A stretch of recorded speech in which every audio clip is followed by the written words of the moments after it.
Good morning, viewers from Suva, Kandavu House, UNDP Pacific Office here in Fiji. Namaste, Mbulavinaka, Malolele, Halo Olaketa to our colleagues, Wantok colleagues in Solomon Islands, and also the viewers from both Tonga and also in Solomons. This morning, we would like to greet each and every one of you. Thank you very much to our viewers this morning in joining us in this live streaming event with our topic to innovate, which is going to be, we'll be sharing some of those important thoughts and perspective around raising awareness and also some of the interesting, what can we do to fight gender-based violence. This morning, I would like to also reach out to our colleagues and also the viewers in Solomon Islands who are undergoing the crisis situation. Our thoughts and also our prayers are with you and your families to ensure at least we'll go back or return to calm in the near future. For further ado, I'd like to give this time to welcome our UNDP Pacific Office Deputy Resident Representative, Buddy Bediev, who is the DRR from our Solomon sub-office, which is based in country. Thank you very much, Buddy, for joining us from Solomon this morning. Please do take the floor with the opening remarks. Thank you, Mary. Thank you so much. Esteemed colleagues, dear panelists, ladies and gentlemen, a good morning to you all from Solomon Islands. It's my pleasure to join you this morning and have the opportunity to be addressing you at this second multi-country event that is being organized by the UNDP Pacific Office, and generously supported by the Government of New Zealand. As all of you know, this event is also part of the 16 Days of Activism campaign against gender-based violence, and it is the second in a series of events. We will have another one later this month. The campaign started on the 25th of November, which is the International Day for the Elimination of Violence Against Women, and it will conclude on the Human Rights Day, which is on December 10th. So we will have a number of events. Please stay tuned. Under the theme, End Violence Against Women Now, Respond, Innovate, and Leave No One Behind to Orange the World, UNDP Pacific Office, as many offices around the world, joined the Unite campaign, which is the campaign that was announced and launched by the United Nations Secretary General to end violence against women by 2030. And this campaign calls on all of you, on activists, governments representatives, UN partners, civil society actors, and everyone to highlight the issues and contribute to ending violence against women and girls. And we must be doing this not only once a year in November, but should do that every month and every day in our work and in our efforts within the society. The first event, which took place recently, was focusing on the gender-based violence response initiatives and the fight against gender-based violence. Today, we want to look deeper and what are the lessons learned, to share some experiences across the region on delivering gender-based violence services and information through innovative approaches and tools that are now available to all of us. As you may know, violence against women and girls takes many different forms and shapes, and in the Pacific, it is particularly an acute issue. There are cases of intimate partner physical or sexual abuse and violence, exploitation, trafficking, could be economic and mental violence, and many other forms of violence against women. It is noted that prevalence of gender-based violence in this region is particularly high, and it is much higher than the global average, which is 35%. In Solomon Islands, where I'm based, this figure is quite high, and it's one of the highest in the Pacific region, with 64% of women reporting to have experienced some forms of violence between the ages of 15 to 49.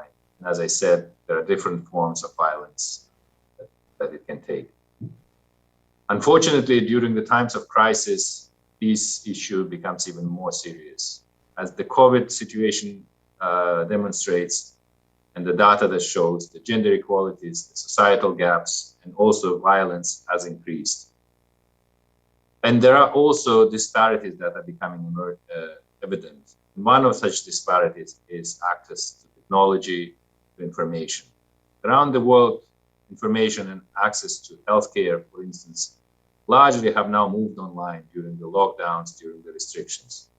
But many people are still left behind and have no access to technology. According to the International Telecommunications Union report, that more than 50% of women around the globe are remaining offline. They're not using internet and they're not having access to technology services. And as usual, in developing countries and in rural areas, these figures are way higher.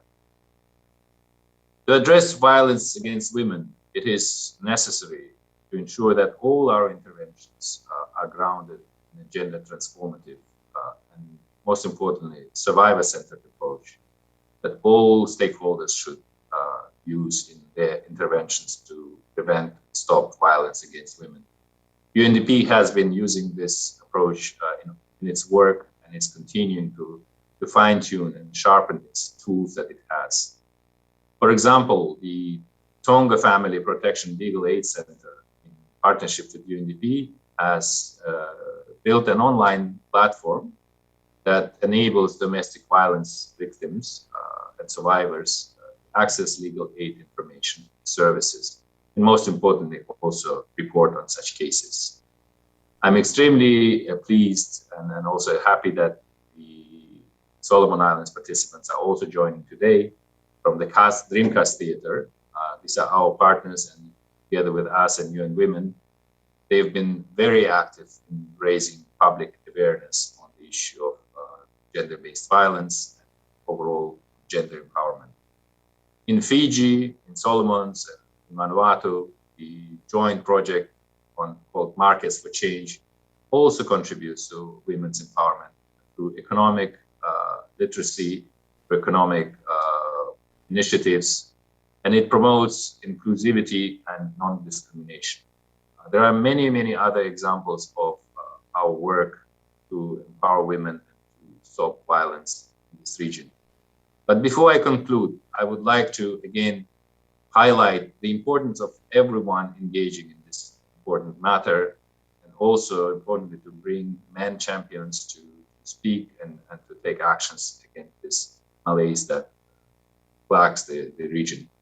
Today, we will hear various stories from our male champions, also from our partners from the Dreamcast Theater, how they, in their work, in their homes, in their daily life, engaging on this important and very sensitive topic for the Pacific region.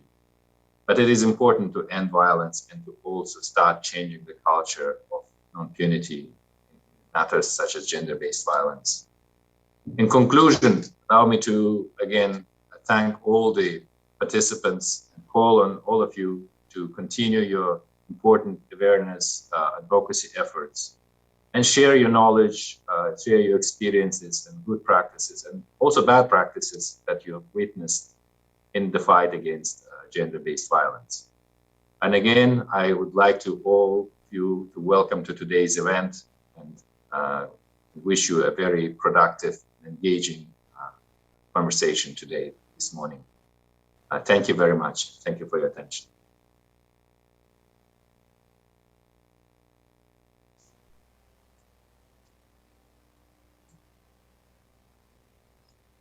Thank you very much, Buddy from Solomon Islands, the Deputy Residence Representative, for your insights and also very comprehensive opening remarks, leaving us with the importance of everyone's role in engaging in gender-based violence, whether we are conducting awareness, we're providing support services, or whether you're talking or communicating with your colleagues, families, and friends.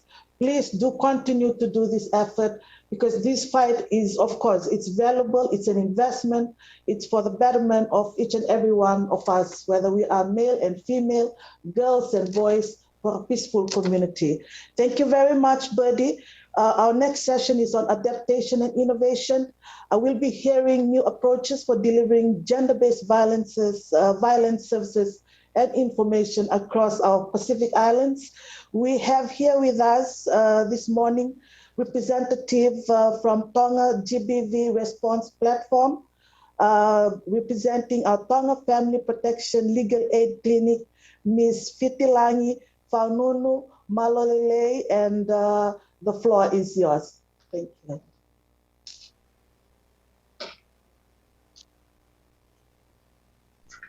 Good morning, Madam Facilitator. First, I'd like to acknowledge the presence of the Almighty God in our midst.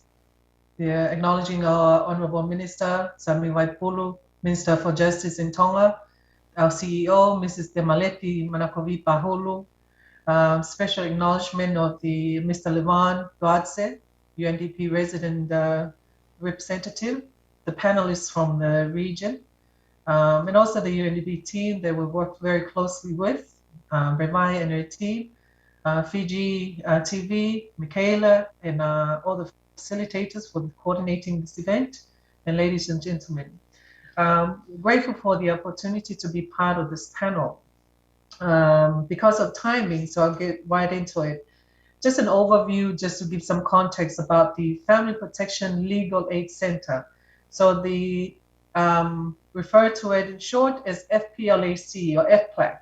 So this project is a project of the Ministry of Justice. And this was established in 2018 with the assistance from the SPC RRT, now known as the SPC Human Rights and Social Development, with the government of Tonga through the Ministry of Justice. So this came about following a survey in 2017. They wanted to sort of find out what was they saw that there were gaps in the implementation of the Family Protection Act 2013. And they discovered that there was not many people actually using the law, and especially in the outer islands. So this came about as to improve the implementation of the legislation, the Family Protection Act. So with the assistance of the Australian government through SPC RRT, the government of Sweden, and also the government of Tonga, the center was born. Following the pilot in 2018 to 2019, the government of Tonga then approved for the center to continue as a project for 3 years, and then the Ministry of Justice will absorb it from the 1st of July 2022. That's next year. So that's good news for us, and we had to show that there is a need for this service, and we saw in 2018 to 2019 the high demand, especially in Tongatapu. But we saw that there was still, up to now, there's still a significantly low number of people accessing the center or otherwise using the Family Protection Act 2013 from the outer islands. So in 2020, which is that was last year, about July, the idea came about to develop an online platform, which is what I'm supposed to speak about as part of this discussion. The UNDP had sort of discussed with me this concept, and we took it to my CEO, and she had no problem with it. So we started right away. So from 2020, July 2020 to about October, November last year, we had the first launch in terms of consultation with the key stakeholders to rally their support and also get their views on the development of an online platform. And the online platform, the idea is, as it was mentioned earlier by our opening speaker, the first is to provide information to survivors of domestic violence and gender-based violence in remote locations. So as I mentioned earlier, there's been Tonga is this one, two, three, four, five main islands, and there's been a very, I mean, there has been a significantly low number of people from the outer islands accessing justice and utilizing the center since it was established. So we worked on this, and the idea is to enable those in remote locations and islands to access information about the family laws, and particularly the Family Protection Act 2013, that will not only just empower them just to get the information, really, first of all, and when they're confident to report it, then they can also use the same online platform to report violence. So we were able to get those ideas across to our key stakeholders, and they couldn't be happier. This is the first of its kind. It's never been done before. So I'm really grateful. I'm grateful to UNDP for this initiative and this support. So we've just completed the development of this a couple of months ago and started the rollout training and awareness in late October. So we've covered two main islands, two islands already, two outer islands, and we're about to roll out the other one in Ewa, which is one of the other outer islands in Tonga. But what I'm particularly happy with in terms of this online platform, because we know, as was rightly said earlier, violence takes many forms, and we are very passionate about children, young girls who are sexually assaulted, the incest problem, and rape, and all that. We know for a fact that many who suffer from this type of violence, they can't share about it. So if this online platform can empower them to share that information and report it, it serves its purpose. So I commend UNDP for this great initiative. And I know that Mr. Andrew Harrington, who is no longer there, who worked with me at the very beginning to get this started. And so I'm grateful to him. I'd like to acknowledge him as well as part of the session. So the roller training is, so far since we rolled it out, we've identified some challenges. As you know, some of the outer islands, as some may know, some of the outer islands have connection problems with the internet. So we've managed to sort of incorporate some of the features into the online platform where even if they can't use the online platform at that when they're on it, or at any given time, they're able. We've connected our 0800 number to the online platform, so they can just call us for free. And it's been a learning process for us because, as you know, it's new. There is no other online app like this in the region to sort of compare it to and sort of refer to and learn something from the others that may be of use to us. But I'm grateful to the support from UNDP so far, and also the developers in Bangladesh. We're constantly addressing issues. We know nothing is perfect, but it is a great online platform.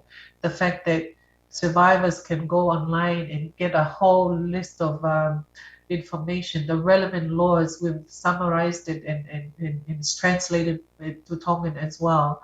And that's something that we wanted to make sure this app will do, this online platform will do. And so far, we're supposed to be able to do online referral as well. It's something we'll work on. But as I said, we want this to do something that we want it to work in such a way that it helps those that can't speak for themselves, can't share. Sorry, I'm trying not to be emotional.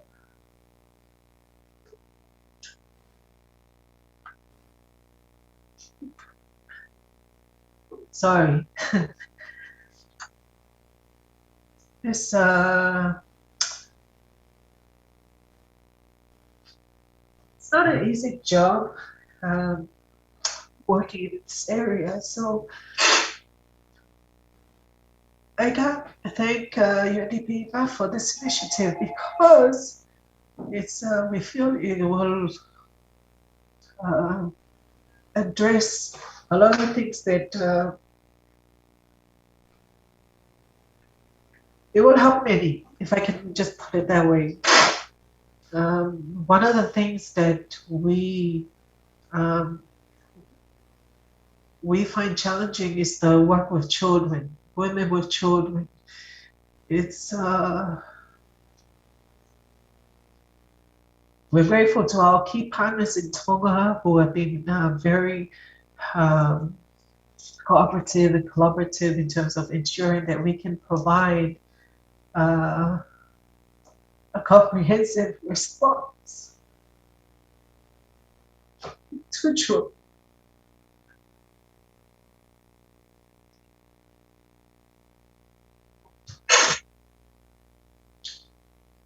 But I think if anybody may have some questions, I'll leave it there. But I think that's just the main things that I wanted to mention. We are so grateful for this platform. We hope that it will serve its purpose. And I recently have just asked the UNDP to help us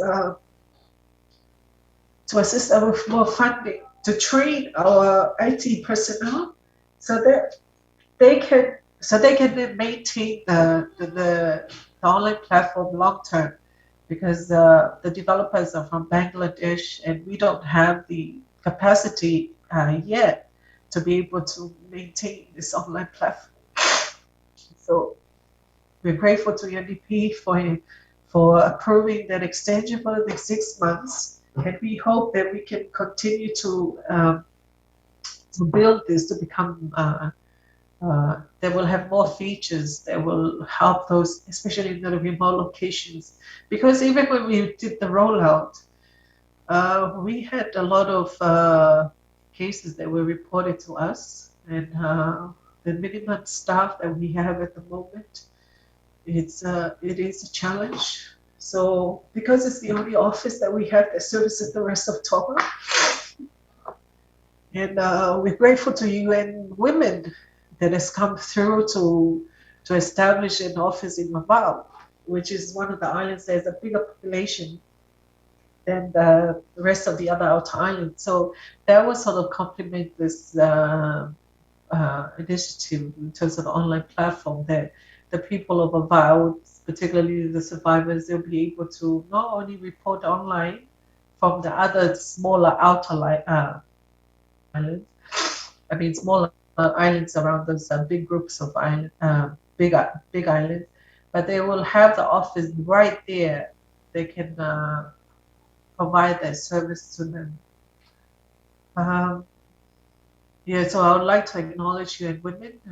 This office is operational now, and it should be launched in probably in January next year.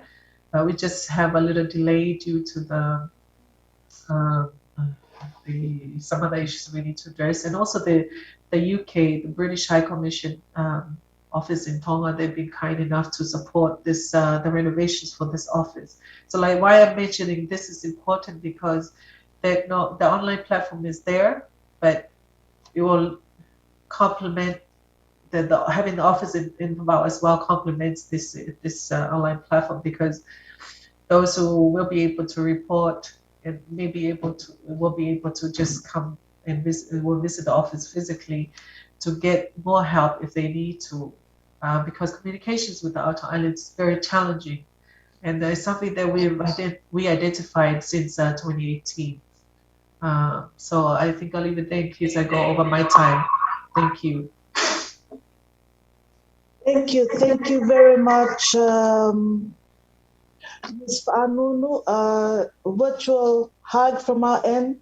It's a very, a great work to hear about the awareness and the online platform that is working.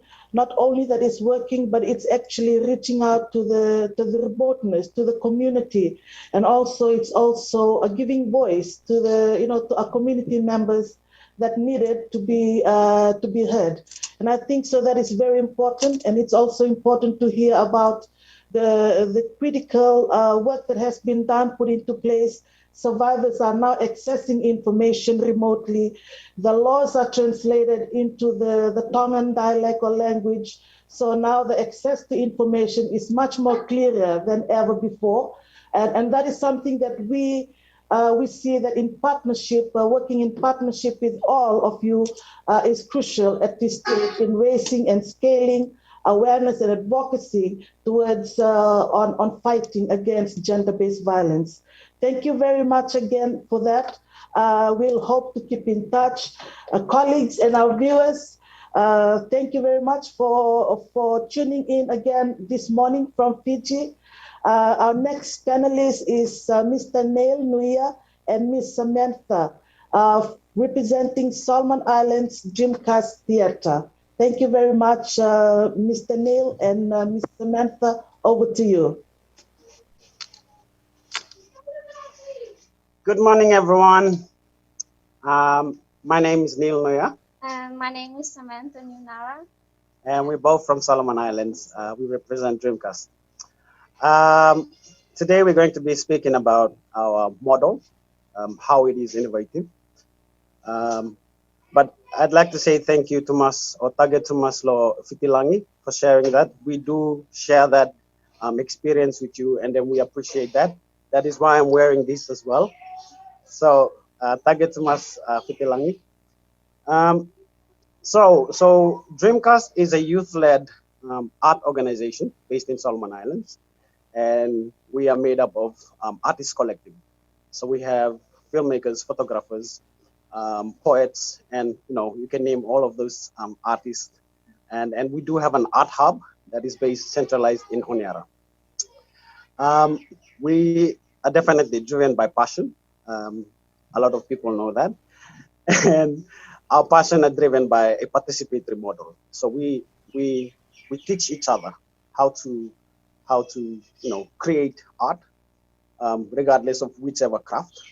There's always room for collaboration, and we converse every day at this art hub. But our core work is towards young people. It's towards the places in Solomon Islands, and it's towards the young people in the country. At the moment, we are in a partnership with UNDP in Solomons, and we're working on a TFD, Theatre for Development participatory performance. It's particularly for the 16 days of activism. As many of you know, we had gone through challenging past days. So that's why we had to cancel our big performance that was everyone was so super excited to do. We promised people lightings with the help of UNDP. We were planning to light up the whole of Honiara in orange. But there's as artists we still believe that this opportunity will come. We've left all the negativities behind, and we are working towards ensuring that we share that opportunity and share that experience and tell the stories of women in Solomon Islands. Yeah. So as I've mentioned earlier, the Theatre for Development model, why it is innovative. So you gather a bunch of artists together, and you sit them in a room, and then you ask them to tell their own stories, their experiences. So put gender into the topic. You have young people conversing on their experiences, also noting that there are certain limits to what you share and what you depending on the pace and relevance of when you want to share these stories. But some of the stories are very tough for young people. We've had some very very powerful stories that came out that we have to ask young people if they're willing to share that story. And at certain times we have to get people to go into pairs to get them to really share and then with people that they are confident to share the stories with. So, like I said, when you put a gender topic into this scenario, you have stories that covers every oppression that women and young girls and children and people with disability faces every day. So Theatre for Development is a model that is based out of experience, and we complement that with facts and data that we get from our friends in Solomon Islands. So mainly the Ministry of Women, um, as well as other NGOs and INGOs that are working in this space, particularly their research and findings. Yeah, so that then translates into a script format, which we have writers who are also part of the storytelling creation, and they help us develop the stories based on the experiences that were shared. So, a lot of times when we go to communities, we started in 2005, and a lot of times when we perform, people felt the stories because it was so relevant for them. Yeah? During the feedback or evaluation process at the end of each play, we have young people and even community members, women, coming back to us and said, "Oh, thank you too much for sharing stories, Dumpala," or "Thank you too much for sharing our stories." So for us, that model, coming from young people and coming from stories, true stories, for us is really what we believe is working in Solomon Islands. There's always different types of how we define innovation. To us, innovation is improvement of what's happening and how people can really grasp it. Whatever tools that we use, we often guided by this definition of innovation. So as I mentioned now, um, our key aim is to ensure that people grasp the key message that we share, and they take action. Yeah, and then we also approach this through multiple craft, as I mentioned earlier, but then also making people laugh in the process. So we have comedy scenes, we have really oppressed scenes that tells the story, and then you have what do you call it? A moment that people gets to laugh after that. So you're getting people to really grasp the story in different emotions, and then at the end of the performance, people get excited and they sort of own the stories that was shared, and they take action after that. But that is our encouragement every time we perform in communities or public performance in the city or in the provinces. But with UNDP, we're so happy that they've given us this opportunity to work with them to tell the stories of the women and girls in Solomon Islands. I'll let Samantha tell you about, because she's an actress and she knows, more about this stuff, and then what the current script is all about. Sam, any experience? Okay. Thank you, Neil. As a performer myself within the play, that's funded by UNDP, Access to Justice, I would say that the whole script itself, the whole play, it gives you empowerment as a woman, as a girl, as a female. So we put this play in Solomon context, but I'm sure that it is also in the Pacific context because we're all just the same. We have our own cultures, but it is similar to one another. So within this play, there are scripts or scenes which tell stories like Justice for Girls, which is, as you might have known, we have a case which involves a rape of a little girl who lost her life. So we had one scene that deals with the justice system within Solomon Islands. So it's kind of emotional, but it also tells the story of women who are out, who are not able to tell their stories or who had difficulty finding justice within their lives. And there's also a scene about women trying to stand on their own, trying to tell their family that they can do it, they are capable of doing anything. And as a performer who performs this scene, a poetry scene, and I can read between the lines and say that, oh, this scene, these lines, they reflect who I am inside. I am not able to say what I want, but when I speak or when I tell the story of the person who wrote the script, I can see myself in it. I can put myself within the shoes of every female's shoes. So I am very happy and honored to be one of the performers, and I can say that if you have the chance to see with what I see within my own eyes and experience, I know that you will feel it in your hearts that this is one of a lifetime show if you want to watch it, because it's really touching. And as a passionate performer myself, I would say that it always gets me going every morning when I wake up. So this theater form of advocacy, I would say that it's the most wonderful type of advocacy in the Solomons, because it's new, but yet it's captivating. It gives you more empowerment to stand in front of an audience and say what you want to say or do what you want to do. And then you also get to inspire many people through what you do. So, yes, people may not want to listen to the news, or they might not want to get up in the morning and read the newspaper, but when you perform out there, you tell a different story. You say it in the words that they cannot say themselves. So I would say that theater in advocacy is one of a kind type of advocacy, and I am really honored to be in it. And thank you, NDP, so much to be part of it. So thank you. Sam, do you want to share something about the reverse roles? And then Yeah. also the one you mentioned earlier, that something around literacy rate as well. Yeah, so the literacy rate in Solomon Islands is quite low, so people are not able to understand if you put gender words in words that are too sophisticated for them to understand. So when you put it in acting, it simplifies all the stories that you want to tell.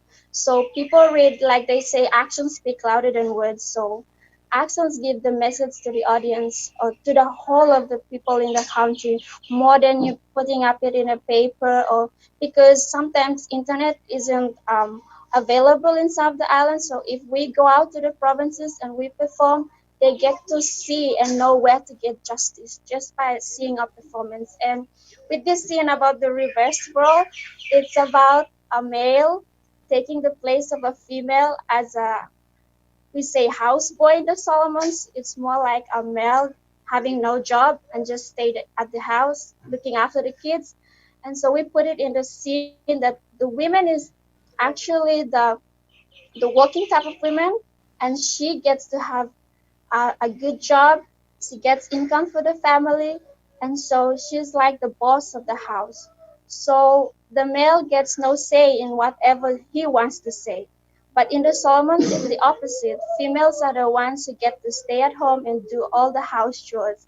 But when you put it in a scene where the male is the victim, or if he becomes victimized, it gives a different picture to the public, when they say, "Oh, this is must be how females feel when they are at home and they are doing nothing and they are looked down on." So this scene is kind of a comedy film, but for me, I would say that it opens a lot of males' perspective into seeing that this is how we all the time we spend our time looking down on women. So I would say you must see it. Thank you, guys. So that's it. It's a wrap, but we'll get your questions later. Cheers, guys. Thanks. Thank you very much, Neil and Samantha from Solomon Island, for that very inspiring mode of advocacy. That is reaching out to the youth and also to the community at large, giving voice through dance and cultural plays and scenes. And I think that is very crucial to understand the context in country, understand the community, engage them through means in which we can raise awareness on the fight against gender-based violence. And thank you very much once again. I want to talk from Solomon Island, Samantha and Neil. We hope to see your performance in the near future. Next, thank you very much, viewers, for tuning in with us this morning. Again, our next panelist would be Ms. Philomena Ditukana O'Neill, who is representing Lotoka Market Vendors Association and is a president also. Bulavinaka, Ms. Philomena, and welcome. The floor is yours. Bulavinaka to all. Can everyone hear me? Am I clear now?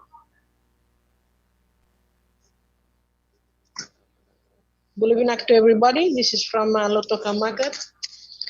Firstly, I would like to acknowledge the government of Australia for funding the Markets for Change project from 2014 till to date. And also the government of Canada and New Zealand, they join in to support the M4C project. One of the things that we have found here at the market across Fiji is the social barriers, the lack of social protection, that they do not know that there is a voluntary membership at FNPF. They lack information of insurance or health schemes, and mostly left out in this because they belong in the market vendors usually belong in the informal sector. Most of them also lack legal protection because market vendors fall in the informal sector. When something happens in the market, their health and life is put to risk.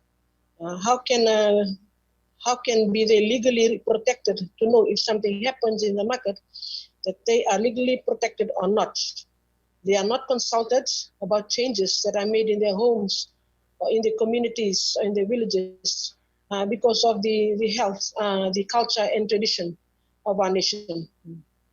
Women vendors put their lives in health at risk because of traveling late at night from villages to the market, and when they reach the market, it's late at night. They usually sleep with their belongings, their sacks of produce along the bus stands. And when they go home, they're expected to take that much money home from what they sold from the produce. And if they're not, they get sexually abused by their own husbands. Sexual harassment during traveling, within the traveling places from their villages to the market. So this is something that they encounter because of the tradition and the culture in our communities. We do not speak out. Women in Fiji do not speak out, and their voice and the issues are not directly ignored until it gets serious. So this is some of the things that the women vendors in the markets around Fiji face, and they remain silent about it. So Market for Change project was to ensure, the aim was to ensure that the markets in Fiji are safe and inclusive, and women are socially and economically powerful. And I, for one, is a testament of that. And as being the president of the MBA, we were consulted, we were trained, we were given the opportunity to come out of our shells and speak out, and our voice and issues, we negotiate our networking, work with very important stakeholders, that is the market management and of course our councils, the government departments, the Fiji Police Force, the Ministry of Agriculture, NGOs, and the services providers. The M4C project did assessments in the market. They created awareness and even brought in service providers into the markets for market vendors to reach out and to get help, get information, know what to do and who to go to when issues around gender-based violence occur. Economic empowerment does give women a sense of strength, of ownership of what they earn, a sense of satisfaction that they can do it. They can make the changes within their home to improve the living conditions. In their home, they can make the difference for their children and their families. Economic empowerment can reduce and prevent violence of awareness, and more male advocates are included. Awareness needs to go to schools, communities, so that they can know what to do when the situation arises. And this also helps to prevent the issues in the first place. The Markets for Change project has really done what its name stands for. It has changed so many things, in particular for us as women leaders. It has recognized our ideas and our strengths, our voices, and empowered us to speak out, to dialogue, to negotiate, and to make a difference in the market. I would like to share with you a little incident which happened 3 years back when a young schoolgirl was picked from the market while she was here in the market with her grandmother and waiting for the market to close and for them to go home together.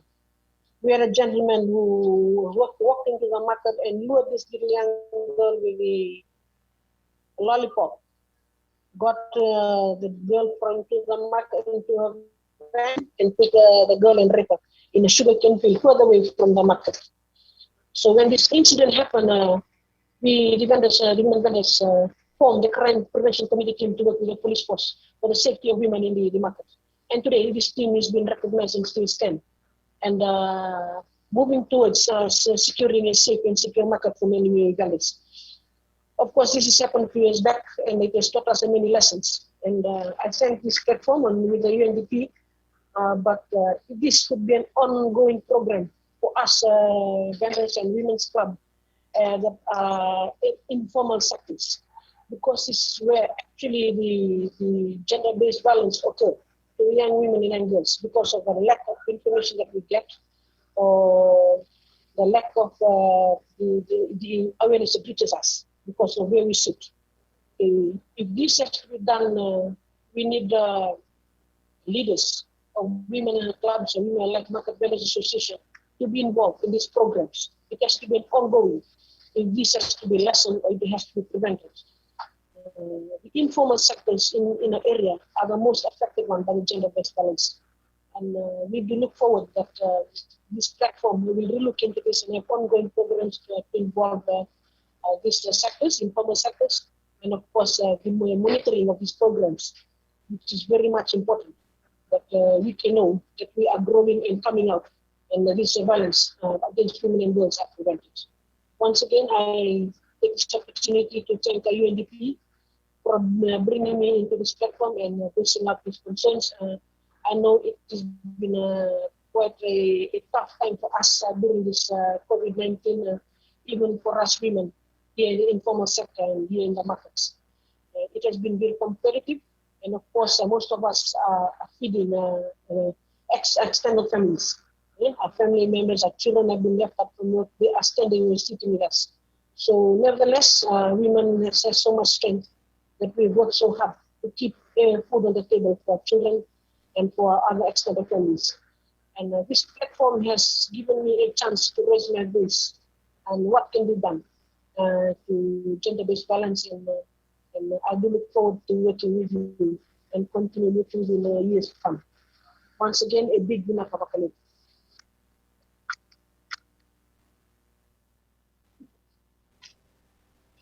Thank you very much, Ms. O'Neill, for sharing the experiences around Market for Change. You know, the project viewers, this is jointly by UNDP and UN Women. And thank you again for raising awareness on the different types of GBV, such as the economic violence and how women's economic empowerment is a way out of violence. And again, to our viewers, to reiterate the importance of talking to each other, speaking to one another, raising awareness on gender-based violence. Also raising awareness on the support system that are available. You know, this can help each and everyone, survivors or even anyone at large in the community that is undergoing gender-based violence. We're going on to the next session, colleagues and viewers. Our next session is, we'll be speaking on the role of male champions to counter gender-based violence. And he is tuning in from PNG, Papua New Guinea, Mr. Tevita Serilumi, who is currently the Family and Sexual Violence Legal Advisor. Bulovina Tevita, and the floor is yours. Bulo from Port Moresby. Hello, everyone. Thank you, UNDP, for the invite, and thank you as well, Philomena and Neil and Samantha, brothers and sisters from SOLS, for the wonderful presentation and the work that you're doing. Just very quickly from my end, I work here in Papua New Guinea in the area of violence against women, but more so in the area of investigation and prosecution of violence against women. So working very closely with the police and the prosecutions here in Papua New Guinea. So I've just been invited to speak on a few issues around how the private sector can help in the efforts to address violence against women. So I'll just go straight into it. Just to differentiate, and I'll try my best to stick within the 5 minutes. One of the major difference about the private sector being engaged in doing work on gender-based violence or violence against women is just that the approach is quite different from government. You all know this, that the government, as the state, they're the duty bearers. So they have a mandatory responsibility to protect rights, introduce policies, and all of these mechanisms to address violence against women, given that it affects a huge proportion of the population, 50% women, as well as children and other minority and vulnerable groups. So for government, in terms of its efforts to address violence against women, it is mandatory because they are the duty bearers. Whereas for private sector, they're more profit focused, and they don't have a direct responsibility as per the government to try and address some of these issues. But that's slowly changing. I'm sure you're all aware in the different areas that you all work in, how the private sector is slowly engaging, funding activities, supporting government, supporting women's groups in initiatives to address violence against women or improve gender equality for women. So just some of the things that the private sector can do is, and it's very similar to what already a lot of government work around gender equality, disability, and social inclusion is already doing, is that the private sector should be incorporating things around gender equality and social inclusion. And even though gender is both about men and women, it has to be quite specific that the focus should be on the advancement of women, advancement of females within the workplace, within the private sector. The other thing as well about private sector is, they're not mandated to have affirmative action or special procedures, special measures for women. But that's something that they can also, whoever's working with the private sector, whether it be the banks or the government industry, these are something that, those who are the technical people in the work, whether they be UN or they in government, these are some of the things that they can start relating to the private sector. The other thing as well is around having domestic violence policies, sexual harassment policies, and things are now changing. Sexual harassment policy now becomes one component of a broader policy around sexual exploitation, abuse, and harassment. So also ensuring that private sector also has some of these mechanisms in place. Now, while I'm talking about this as if when I'm talking about the issue, I don't want to be talking about it that this is something that hasn't happened, just because there's other sectors. I know government industries are now incorporating work around gender equality, incorporating sexual harassment policies to protect its female workers. So this work is definitely already going ahead with the private sector. There just has to be more coordination with women's groups, feminist groups, and technical people on violence against women, just to make that integration much more comprehensive. I also know that that the World Bank, I know they're not the private sector, but just as an example is when they're giving out funding to certain activities, they're making sure that those activities must have violence against women incorporated into it. So if you're building roads, it must come with a violence against women component. Training the staff not to exploit women, training the communities to be aware of their rights in case they are violated. So some of these things have already been happening, and there's relevant material online and with organizations on how to incorporate violence against women work within the private sector. So that's just like, I was asked to speak around the private sector, but also I just also was asked to talk about male champions, and I'll just very quickly touch on some areas. I just want to be cautious around this point around male champions. I see where the intention is coming from, but just to be careful not to over glamorize or glorify men for very little changes. Because if we're doing that, then we're falling back into the patriarchy. Remember, in patriarchy, men are just so entitled to power, privilege, decision-making, and entitlement. So just to be careful that when we're working with men, just to be careful about this issue, because sometimes they do the very least and then they call the champion. And for me, I've been very, very enormously privileged to work with a lot of women who've given so much to this work. Women in Fiji like Shamima Ali, Virisila Bondromo, Gina Hongli, as well as women from the region, Merlin Tahi, here in Papua New Guinea, Merikini. These women, their whole life is about giving to the work on violence against women and addressing gender equality. And while some of these women have given so much, and there's other women that I haven't mentioned, a lot of them are not called champions. Because we don't have money then. So I'll just give another illustration just for us to contextualize this word of this use of the word male champion. Is that there are some women who give, like I know some police officers whose whole life is dedicated to supporting women who are victims of violence. When these women sadly pass away, no one says that they were a champion, or no one says that they are a woman of honor. at their funeral. So, these are women who give their life to the work, yet we don't see them as champions or as people or women of honor. So just to be careful, just think we should, when doing this work, we really have to be careful how we are identifying men, because otherwise we just slip back into the patriarchy. The other thing as well about men, male champion, engaging men who do this work, is that you really have to train them, and it's a really long-term thing. Change isn't easy. It's something it's very difficult, but it is possible, but you just have to have the right mechanisms in place. And part of those right mechanisms are making sure that the men who are doing this work, they align to the women's movement.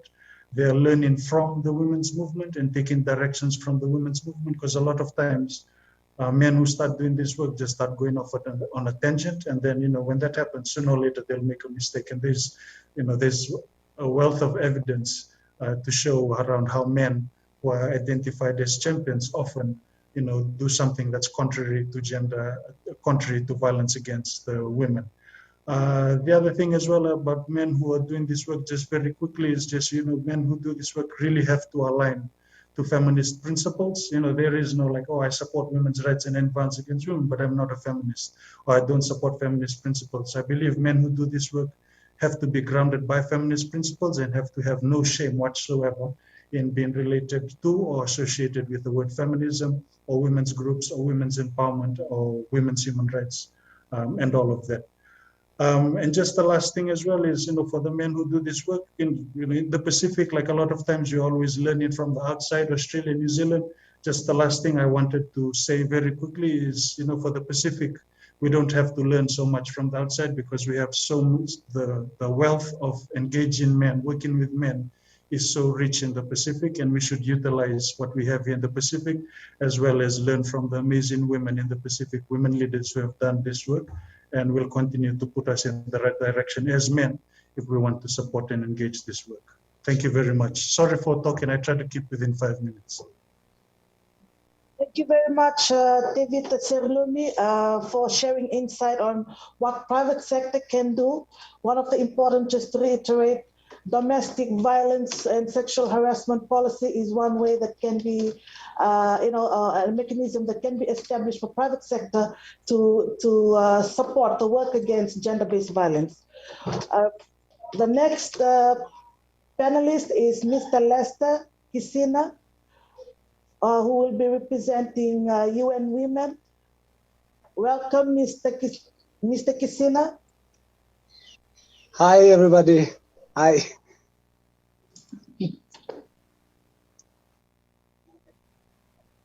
Please still go ahead. The floor is yours. All right. So, I'm gonna just talk about what we are doing as male champions in the Solomon Islands, and I'm going to talk about me as a person, as an individual, and as an artist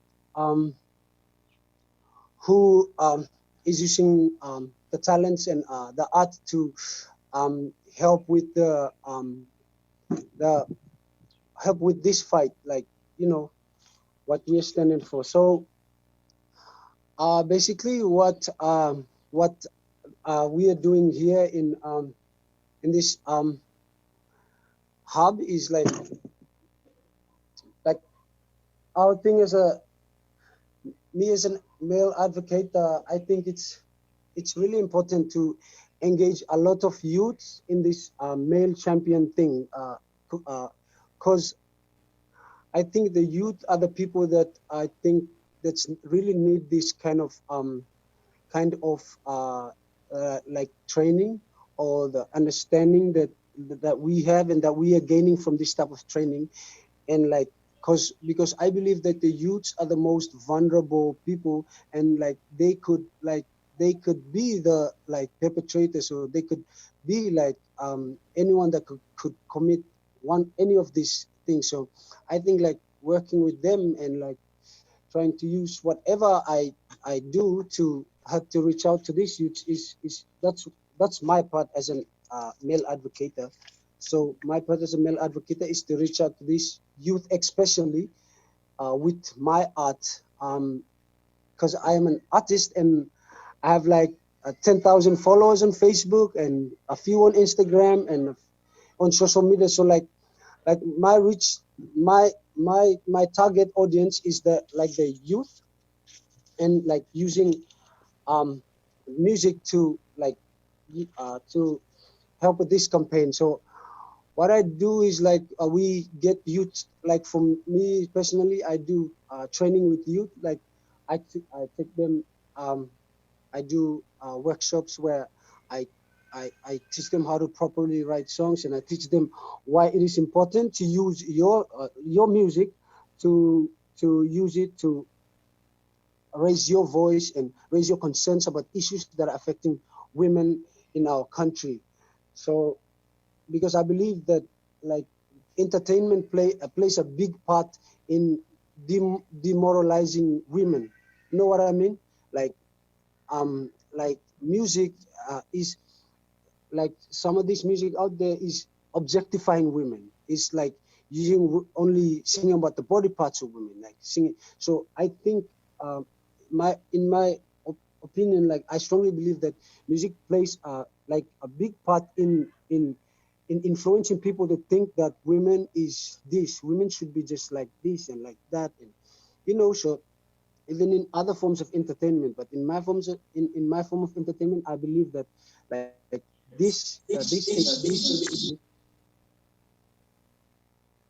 it's really one of the things that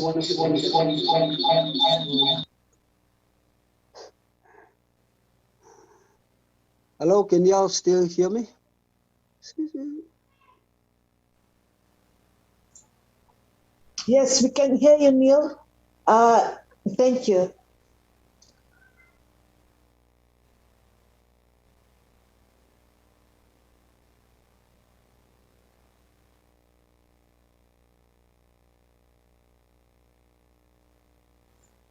You're on mute, Neil. No, I'm touching it.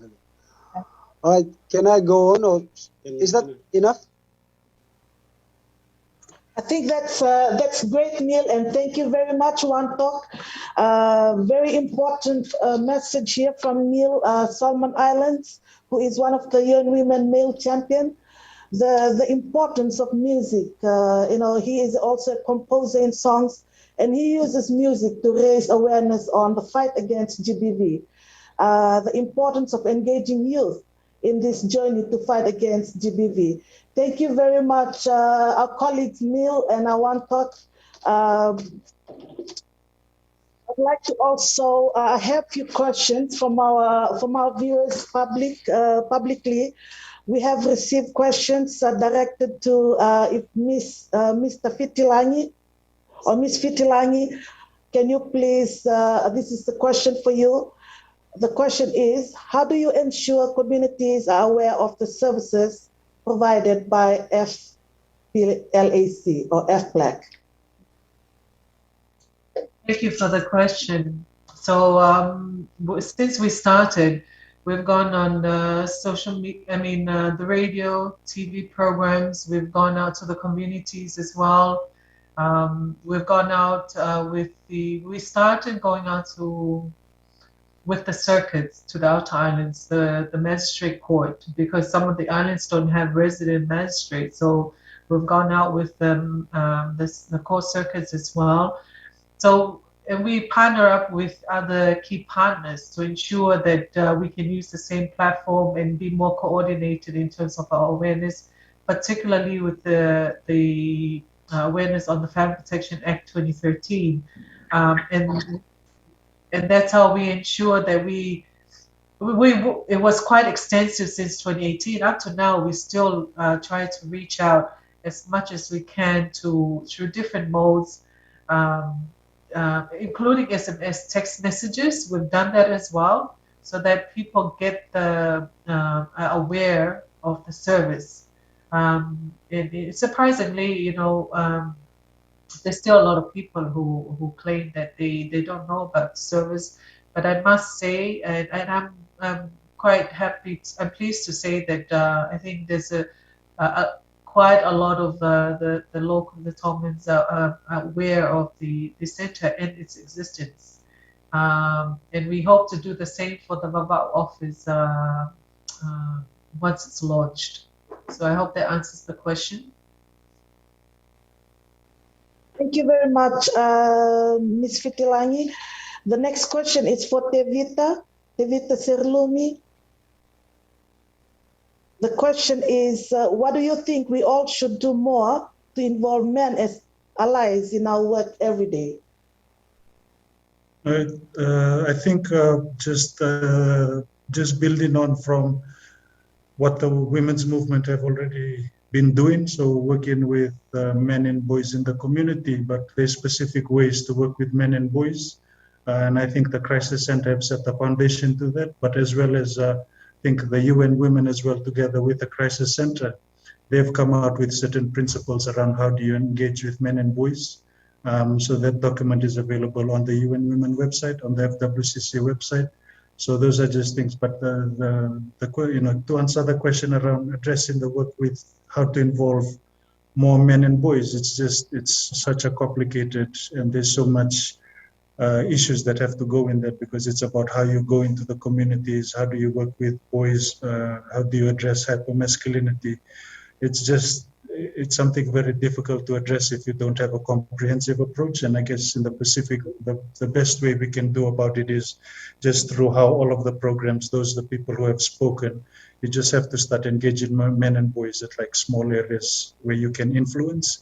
And what I can just say from a perspective of a man is, for the men who've been re-educated to see the world in a different lens through gender equality and non-violence against women, one of the best things that they can do is just start to influence the other. Don't worry about changing the world, but just change yourself, change your friends, change your family. I think just by doing those small things, that's the best way we can involve more men and boys.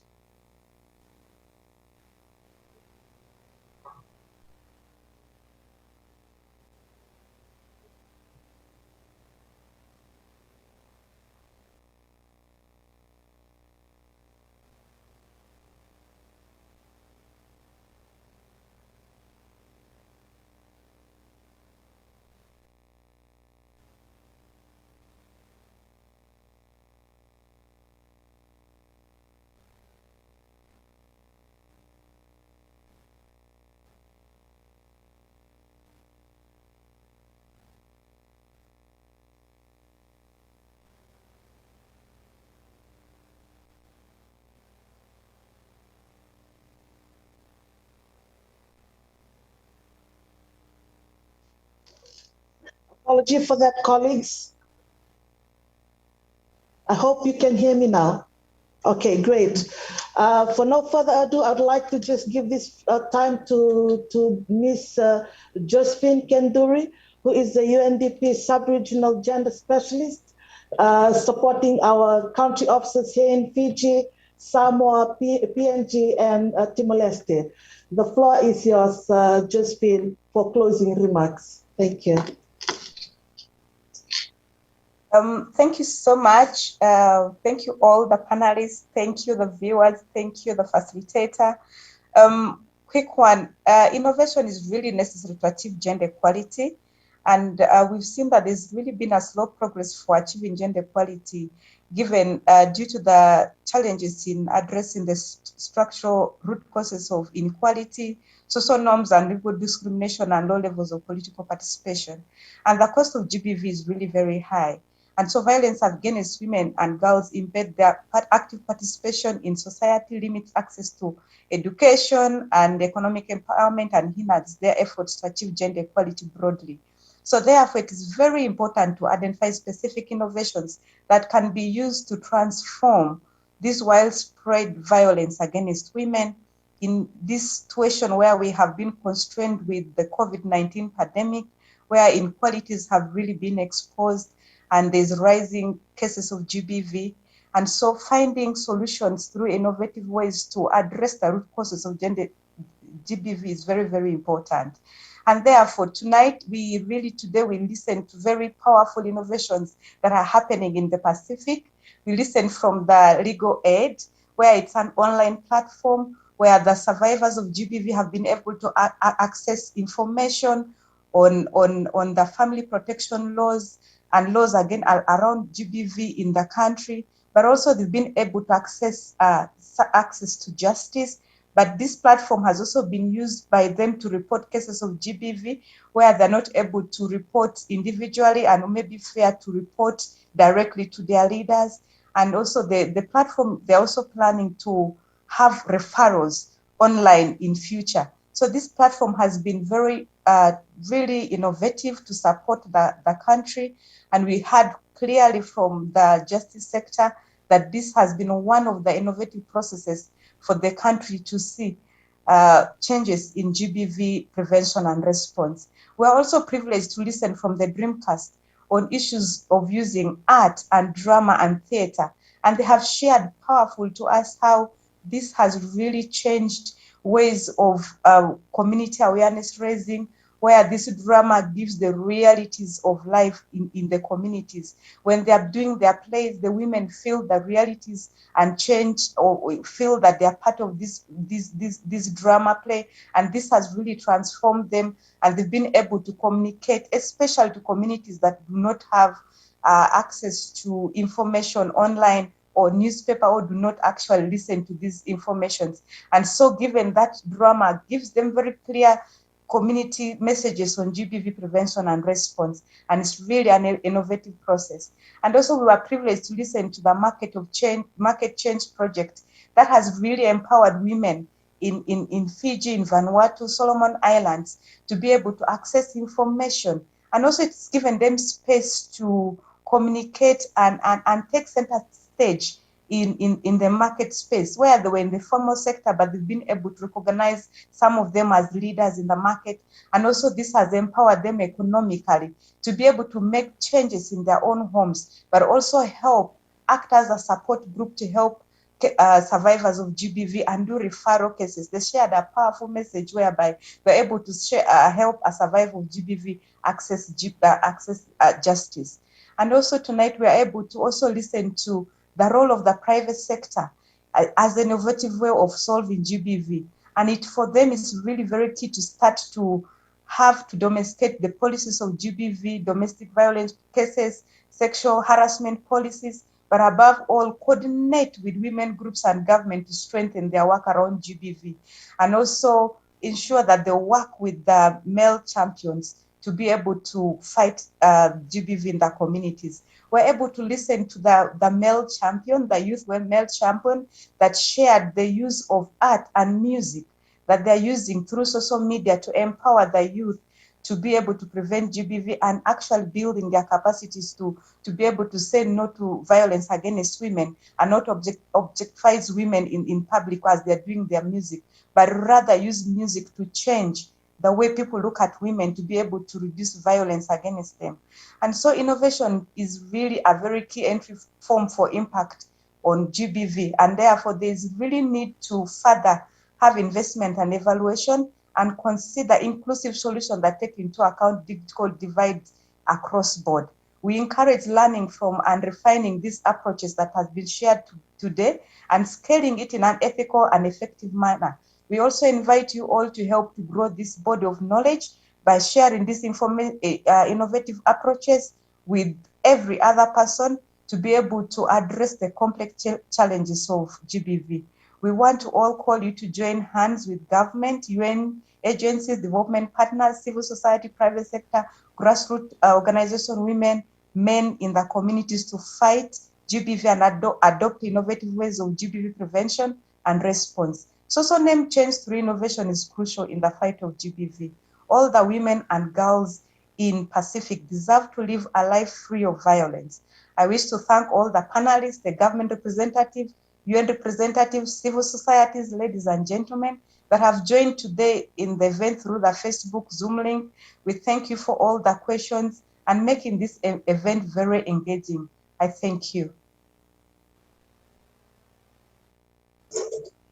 Thank you very much again, Ms. Josephine Kanduri, for those closing remarks. and wrapping it up, very with wealth of knowledge around it that we have shared around the Pacific this morning. And thank you again, viewers, for joining us this morning. If there's something that we have to take with us during this week, please take with you a key message. Speak to someone, talk to somebody to raise awareness on the fight against gender-based violence. Together as a community, we can do this. Thank you very much, and Modemanda.